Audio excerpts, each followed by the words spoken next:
I'm not sure where I would draw the line in terms of which animals get more protection or less protection. I think it's wise to start with the non-human primates, and I understand why those who are advocating more rights and personhood, etc., for the non-human primates are starting with those species. Because again, this is a long process. It's an educational process, and the public needs to understand much more about the needs, the requirements, the emotional lives, the mental lives of animals than they do currently understand. And I think starting with the species that are most like us is definitely a smart way to move that discussion forward.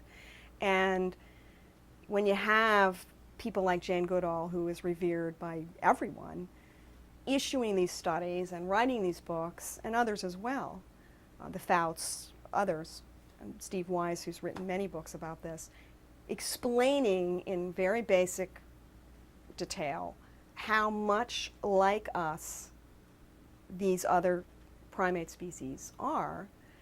And the more people read those books and hear those speeches and go to those lectures, and the more they get it, the more open they're going to be to affording those non-human primate species more protections under the law.